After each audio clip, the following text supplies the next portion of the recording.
Hey guys, welcome to the show. We're excited to be back chatting with you guys. My name's Elise Levine. I'm with the FBI's Human Resources Division. And I'm here today with Matt Fine in our Cyber Division and Jim Jewell in our Training Division to talk a little bit about veterans becoming special agents. So in honor of Veterans Day, we're talking about certain careers for service members. And we're excited to be here chatting with you. So before I just start the show, I just want to call out our special agent application is actually open. So you can go to apply.fbijobs.gov right now and submit your application. In your application, you can actually select this Facebook event. It's FBI Live Veteran Special Agents. Feel free to select that in your application just so we know you came from here.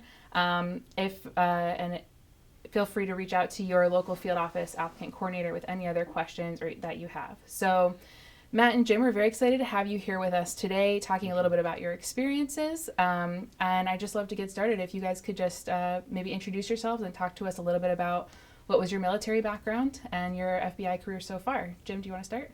All right. Thank you, Elise. So my military background was a naval officer out of college, which did 4 years active service and then 4 years in the military reserves before arriving within the FBI special agent ranks. And I was assigned primarily in active duty service to a destroyer that based out of Charleston, but I spent a lot of time overseas environment. And in my reserve service, I did some different types of reserve duties, both forward deployed and within the United States. And I always had a goal to be an FBI special agent at very young, so that's why I pursued the FBI career beyond my military time. Awesome. So I was a product of ROTC in college, and that's how I entered my military service. I want to say Happy Veterans Day to all the veterans out there. Thank you for your service. After I did my military service, which was 3 years with the U.S. Army, I went to a job fair and met an FBI agent who was recruiting, and that was my first introduction to the FBI environment, possibly as an occupation. And fulfilled my application and joined the FBI a few years later after doing a couple years in the private sector. Cool. And so what was your career? Where did you start in the FBI and how have you gotten to where you are now?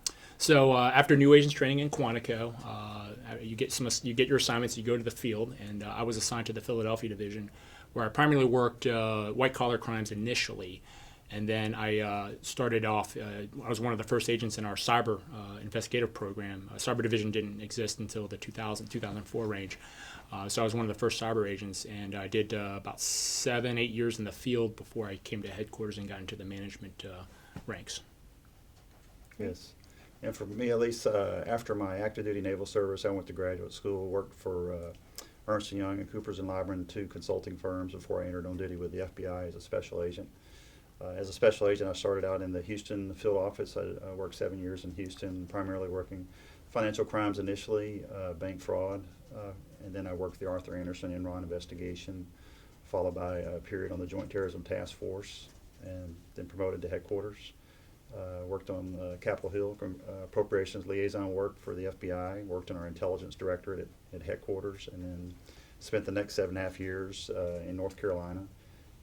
In both the supervisory special agent role as well as an assistant special agent in charge role for the state of North Carolina.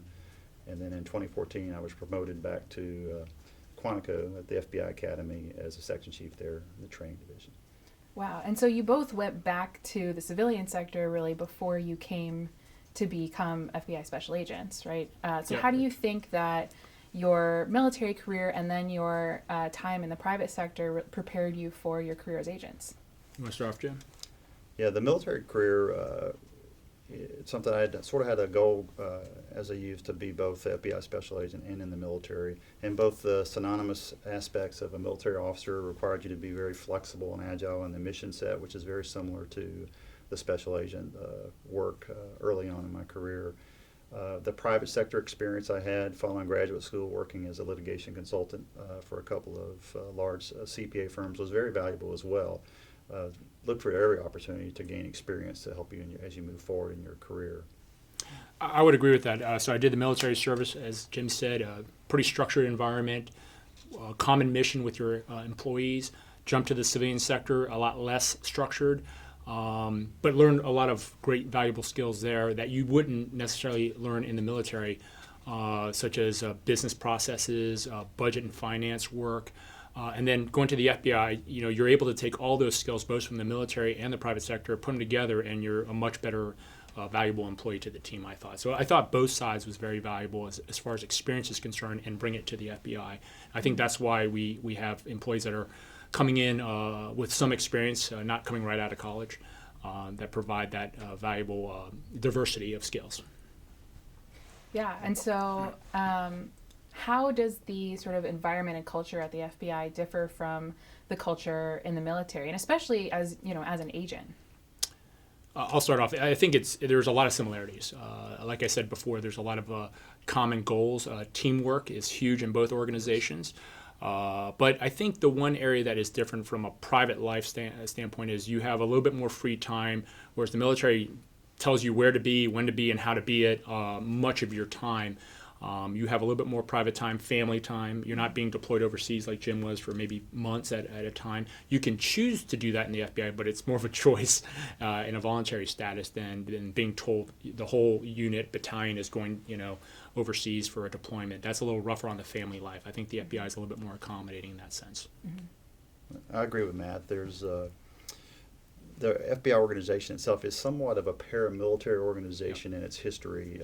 We required special agents to carry weapons, and you have the protect life at times, and the use of deadly force in your job requirement, which is similar to the military. You do have a structure organization. It is a bureaucracy, much like the military.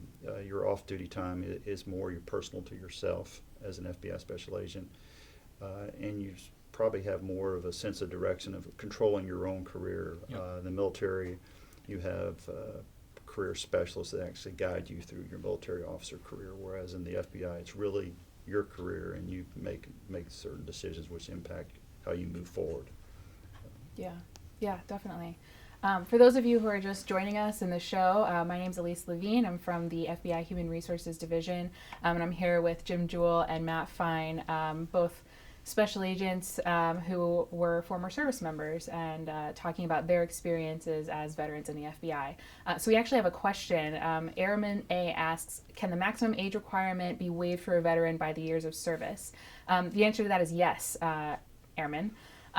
You can waive the maximum age requirement. My recommendation would be to visit fbijobs.gov/veterans for more information on that, and also to reach out to the applicant coordinator in your local field office, who can give you more details on actually how to go about that process. And Kobe asks, how old do you have to be, and does working with the Marine Corps help? Thanks for the question, Kobe, and happy birthday to all the Marines out there. So the maximum age requirement is, I believe, 36 and a half for your application, but as we just mentioned, veterans can actually have that requirement waived, and please visit fbijobs.gov/veterans for more information on that. So Matt, how old were you when you actually joined the FBI? Yes, I was 27 years old when I joined the FBI, which is on the younger spectrum of incoming agents. The average age is 31, around the 31-year-old mark, and I believe that maturation at the late 20s, early 30s really helps the FBI, and I think that's why the FBI looks for those seasoned personnel in the workforce. Mm-hmm. Yes, and Elise, I came in at the age of 30, which was about the age of the average agent in 1996 when I started coming through Quantico.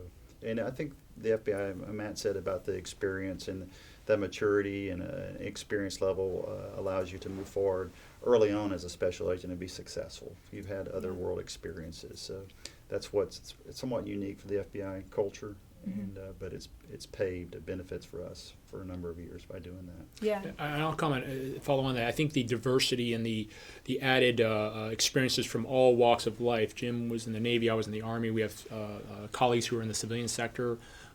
That's what makes the FBI really strong, is our diversity, both from a skill and also how we were raised and what part of the country we're from. So I think the FBI really looks for diversity. Yeah, definitely. So you both mentioned maturity, you both mentioned diversity. What other characteristics do you think service members typically have based off of their experiences that make good FBI special agents? I dedication to the organization's mission. We're both in the positions we're in to protect the U.S. Constitution and protect its citizens, both at home and abroad. So that's that common bind. Matt mentioned earlier, teamwork. Teamwork is very crucial in both organizations. The ability to work together to solve problems and issues and mitigate threats. I think those are very common characteristics. I think there's definitely a commonality as to leadership. When the FBI shows up at an activity or an event, they look to the FBI to lead. The U.S. military is the same, I believe. So I think that's where the commonality is really bridged very easily. Is we're in the leadership business, and so is the military. So that's an easy transition. Yeah. And do you think that's helped prepare, and you're both leaders in this organization, do you think that's helped prepare you for, sort of the challenges and opportunities that you've faced as leaders here? I absolutely do. I think those, especially when you're in the military, like Jim and I were, we were younger, very young, in our early 20s. And you have to learn a lot of lessons at that young age, and you're commanding people who are much older than you are sometimes. And that's a experience that you don't get in any other line of business other than perhaps the military. Also, the diversity of the military. You have all walks of life there. Poor, people from the poor, people middle class, and all diversity of races in there. Hispanic, Latino, African American, Asian American, all walks of life. And that really builds your character, I believe, as a leader that comes from the military but can be transitioned to the FBI very easily. Definitely. It is. Leadership is a philosophy from day one of your arrival at Quantico. You're evaluated based on your leadership and teamwork skills. That's not unusual or not really different than the military in many ways. Yeah, definitely. So we actually have another question. Sam asks, I'm a disabled veteran who's interested in applying for the special agent position. Can I? Yes, Sam, you actually can. We do have waivers, and we also make reasonable accommodations throughout the special agent selection process. So again, my recommendation is visit fbajobs.gov/veterans. There's all kinds of resources there for veterans. There's also OPM's guide, the Office of Personnel Management's guide to veterans, and that takes you through the whole process, 5-point, 10-point veterans preference, and everything along those lines. So that is definitely our recommendation there. Thank you for the question.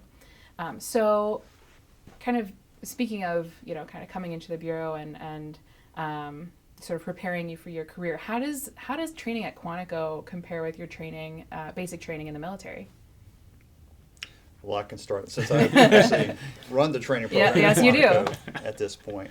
So again, I went through a training program in the Navy that was an officer candidate selection process.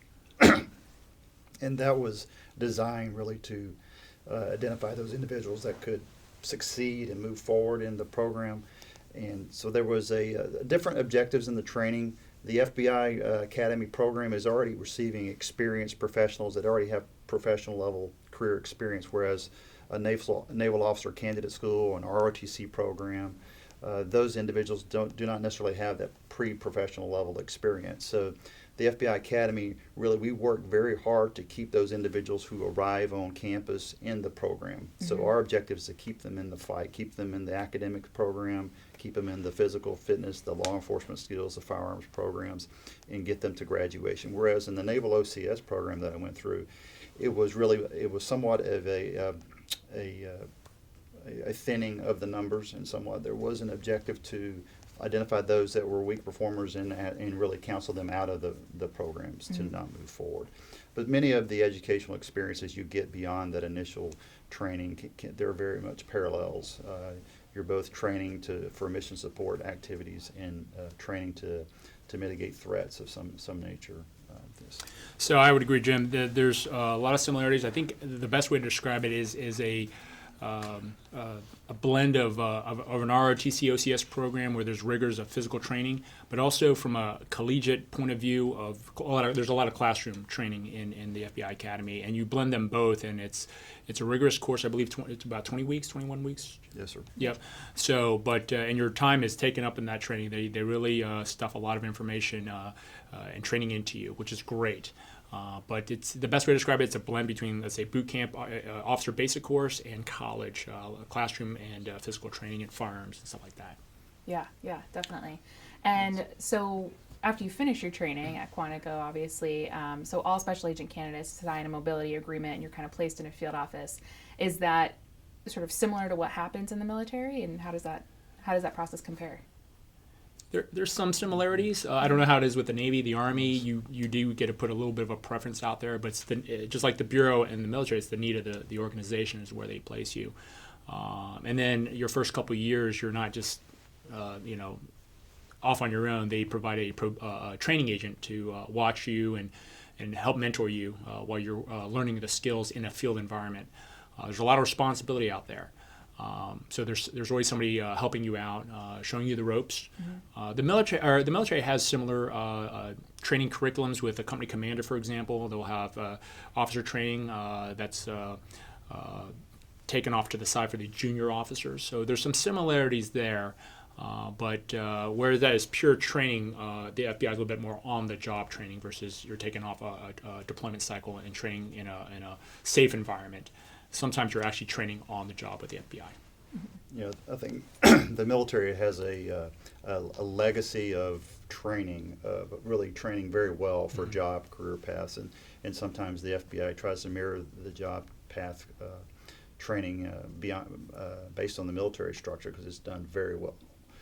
The orders is very significant in the FBI. We have an orders night ceremony at Quantico when the special agents and the intelligence analysts receive their orders because they don't know where they're going, and they're going likely to one of 56 or maybe 57 locations across the United States, and then another 300 to 400 resident agency FBI offices across the United States. So it's very exciting for them. Some are very happy, some are very disappointed in where their location, but we all sign on the bottom line when we arrive that we know that there's no guarantee of where we're going to be assigned as FBI special agents or as intelligence analysts currently. The military, you sort of have a known volume of naval bases. As a young naval officer, I knew somewhat where I was going to go, but in the military training, the educational piece, you were allowed to work to identify those who scored higher or who were at a higher rank in their class structure were allowed to pick their order location depending on their rank. And the FBI doesn't allow that. If you're a Quantico, you can put down your preferences, and we do try to match preferences based on skill set and experience to where you go, but you may, there's a large number of officers you may end up in. Yeah. But no matter where you end up, it's going to be a great experience. I went to Philadelphia, which was not on the top of my list, and it was one of the best experiences that I had and made some tremendous friends. I ultimately met my wife, who's now my wife, in Philadelphia. So if I didn't get sent there, I wouldn't have met her. But so no matter where you get assigned, you'll have a great experience. Yeah, that's great to hear. I would add to that too, at least that it's really a strength of the organization to maybe take people that are out of their their comfort zone and place them in new locales around the United States and in different areas. I think that's a tradition that has benefited the FBI from its both its personnel and its investigative mission. Yeah, definitely. I just want to welcome anybody who's joining the broadcast with us right now. Thank you for joining us. We're here talking a little bit about veterans becoming special agents in the FBI in honor of Veterans Day, and happy Veterans Day again to everybody watching. We have a couple questions here. Joseph asks, what was your rank upon discharge before you joined? Jim? So my last rank in the Navy was a lieutenant commander. You go from ensign to lieutenant commander. I achieved the lieutenant commander rank in my reserve service after active duty, and that's what I was placed honorably discharged from before joining the FBI. Yeah, I left after 3 years of military service as a first lieutenant and then went into the private ranks. Okay, great. And Jeremy asks, does the FBI award age waivers for veterans? I'll be retiring in 18 months at 38 years old. I meet all the minimum requirements to apply. Yes, Jeremy, you can still apply. Please contact your applicant coordinator in your local field office, and they can take you through the waiver process. There is a waiver process for veterans for the maximum age requirement. So, Jim, I want to get back to kind of what you were saying about, so on orders night, the new agents and the new analysts sort of get their orders for where they're going to be. And I know that a major key component of our training is sort of that integration between agents and analysts.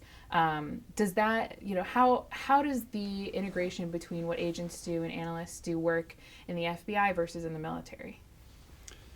So it's a change for the FBI. We started in 2015 in the basic field training course where we combine intelligence analysts and special agent trainees in the same class as a EOD, as they are enter on duty within the FBI at Quantico. They spend approximately 12 weeks together working through various problems, squad issues, learning the legalities of the FBI, the mission, the culture, the organization. The intelligence analysts will graduate about week 12 in the basic field training course, and the special agent candidates continue for another 9 to 10 weeks within the training course before they graduate about week 22 after spent weeks at Quantico.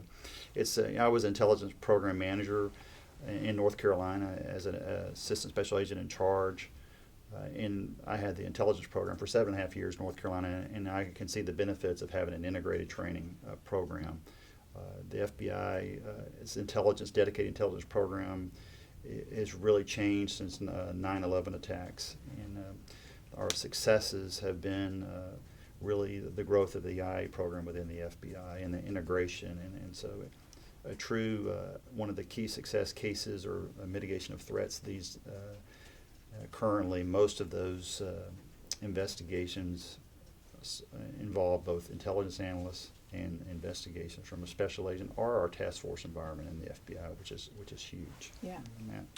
So yeah, the way I would describe it is it's somewhat now, as Jim described, is more like the Marine Corps, where everybody goes through one course, the officer basic course for the Marine Corps, and they're cut from the same cloth. They share the same experiences, and that is big with the team. In the Army and other services, you have specialties, and you go to that course and you train, and then you integrate later in a task force environment, which still works. But the FBI has a much more diverse threat environment, I believe. And so when you're cut from the same cloth through training, like the intelligence analysts and special agents are doing right now, you understand what the role of your colleague is, and it's much more seamless of whose role and whose responsibility is for a certain threat or a certain activity. Yeah. So that's been a change for the FBI in the last year or two, I guess, Jim, and I think we're going to see the fruits of that model now. Yeah, definitely. So so we have about 10 minutes left, and I sort of want to turn the conversation to, why do you think that that service members should consider joining the FBI? Maybe, instead of going to maybe another government agency. Yes. Well, I think so. One thing the FBI offers is really a unique and diverse set of investigative activities. Our mission set is really amazing compared to other federal law enforcement organizations. We have more than 300 federal violations that we are the primary agency responsible for. So that really gives you the flexibility to do different types of work within the same organization. And you see people take advantage of that throughout their careers. I've worked core financial crimes investigations. I've worked major public corruption, white-collar investigations, the Enron Task Force, the Arthur Anderson investigation. I've moved to the Joint Terrorism Task Force environment. I've worked dedicated intelligence in North Carolina. As intelligence program coordinator and manager, I was involved in various counterintelligence matters, counterterrorism matters, criminal fugitive cases, kidnapping cases, worked with our Joint Special Operations Command and worked threats in an overseas environment. So it's just a diverse set of opportunities that it's very unique to the FBI and federal law enforcement. So if you have an interest in that type of work, the FBI, there's no better position than the FBI special agent position in my opinion. Yeah, so from my perspective, the interest might be in, I call it action. There's a lot of action in the FBI. There's a lot of crisis. And for the past few years, I worked in the crisis coordinator kind of role for one division. And you get to work some big cases, the biggest cases in the FBI, the Boston Marathon bombing, Charleston church shooting, the civil unrest in Ferguson, Missouri, San Bernardino terrorist attack. And so there's a lot of value in military experience in that sense, where I was with the 101st Airborne Division, quick reaction force, where you're gone in a moment's notice, and there's a lot of excitement that goes along with that, a lot of hard work, and then you see a lot of the fruits of your labor too, directly with sometimes victims in the United States. So In that case, I think the translation from the military service to the FBI is great. Yeah. And what, sort of, what kind of impact do you feel you have as an FBI special agent versus the impact that you had as a service member? How does that differ? So I think there's a lot of similarities. You're defending the country, of course. You're defending the American people. I think the difference, and Jim and I discussed this earlier, is you have direct contact with who you're protecting in the FBI. You're meeting victims all the time of criminal activities, terrorist activities, and all sorts of other violations we cover. There's more of a human factor, I believe, with the FBI than the military. The military, you are defending the country, of course, but you're typically doing it overseas, away from the American people, I would say, generally speaking, not all the time. The FBI, there's a lot more closer contact with who you're protecting and what you're protecting. That's true, man. I did discuss that, and it's those individual experience you'll have with victims or witnesses in trials. Just have those conversations, or have individuals that thank you for bringing saving their life savings, or thank you for returning a lost child or a kidnapped victim. So you have those personal kind of experiences, and you can see casework from beginning to end, whereas the military is great as well in the mission set and as far as protecting the U.S. Constitution and the people of the United States, both home and abroad. But you actually have that opportunity as well in the FBI. So that's there's a little bit more of an emotional attachment. You own the cases, you own the investigations as an FBI special agent. You do own your mission as a military officer, but it's a little bit more of a team environment, just a little bit more. So it's collective, but you're responsible as an FBI special agent on your investigation. Usually it's with a team, but you are solely responsible, and so there's a little bit more of an emotional attachment, I believe, in my experience with your case and perhaps your victim. But it's a very good reward for both sides, military and the FBI. Yeah, definitely. So we have another question. Is the Bureau flexible in allowing active duty soldiers to apply and proceed through their hiring process while being flexible, working around deployments and training so the soldier can have a seamless transition? Yes, I believe that is the case. We do try to sensitively work around everything, and so there are multiple opportunities, for example, to in terms of scheduling, to take phase 1 exam, phase 2 exam. My recommendation would be to reach out to your applicant coordinator, and they'll help you sort of work around, and they'll schedule the process for you. So definitely do that. Leo asks, can my bachelor's degree be in anything, or does the FBI prefer certain degrees? That's a really great question, Leo. Thank you for asking. Your degree can be in anything, literally anything. We accept people. We love people from all walks of life, all different kinds of experiences and backgrounds. What was your background coming into the FBI? I majored in accounting in college because I had wanted to be an FBI special agent very young, and I knew that accounting was one of the preferred majors at times. The FBI, at times the FBI does recruit heavier for certain types of backgrounds, but for the most part, it's a very diverse population of individuals from various cultures, educational experiences, and majors. Across the board. So if you don't be locked in, I have to be either a lawyer or an accountant. I hear that often at recruiting events. Do I have to have a law degree, right, be an accounting, or that's not a requirement? Yeah, I would agree. The strength is our diversity. Now, my class, FBI Academy class, was over half was military and law enforcement, which was a little bit out of the norm. But we had a biochemist, we had engineers, we had a kindergarten teacher in our class. It's amazing what breadth of work areas we actually draw from, and that diversity, it's the alloy kind of pure. It's alloy stronger than a pure metal. So we try to pull from all sorts of walks of life. It just so happens, I think, the military and law enforcement is a natural progression from a career to the FBI. It's similar skill sets, but we are getting more diverse, I would say, at least. Yeah, we definitely are. Yeah. Can you still apply? Sorry, there's one question. What is the best way to apply if you're unsure what job title you want? Local field office or online? I can see a lot of openings, but I'm unsure what I qualify for. My advice to that would be, I think you should reach out to your local field office. You can have that conversation with your applicant coordinator. If you can think about sort of where your expertise is and, kind of what you hope to be doing, whether you sort of want to be in on the action as a special agent, or you want to sort of be conducting research, that maybe more be an intelligence analyst, but sort of think about kind of what what would you like to be doing, right? And that we can help find the right job title for you. I'd like to add to that, at least there's a lot of FBI special agents, intelligence agents, all sorts of employees around the community. I bet either you or your friend knows perhaps an FBI employee, and you just ask them. I get asked all the time from young students sometimes of what my career's like. So engage an FBI employee. Ask them what their life is like inside the FBI, and ask them about the different job opportunities. There's plenty of different diverse job opportunities in the FBI. Yeah, absolutely. So I know we're kind of closing up now, so I just want to close by asking each of you, what is sort of the one piece of advice or fact that you would want to give service members considering becoming FBI special agents? Really live their dreams. If they have a desire to be an FBI special agent, pursue it. Make sure you reach out, contact, ask questions. There's hope for everybody. I mean, Matt was in the Army and he made it. So I'm sorry. Look what I got. Look what I got. But if you have an interest in that, there's no better position. So please pursue your interests. And I would just say, continue to learn, acquire skills, no matter what it is. Don't, like Jim mentioned earlier, sometimes you think you have to be down a certain route of skills or a degree.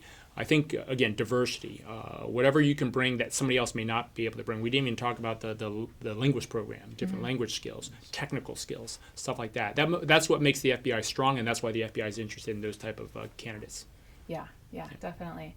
Well, thank you both so much for joining us today, and thank you everybody for watching. The special agent application is open. Please feel free to go ahead and apply. If you have any questions, please visit us at fbijobs.gov. We'll describe the special agent selection process. There is a section on this site just for veterans and veterans resources, so feel free to visit that. Follow us on Facebook at this page, Twitter at FBI Jobs and at FBI, as well as on LinkedIn. We're on all of these places, and we really hope to see you in the FBI soon. Thank you so much for joining us.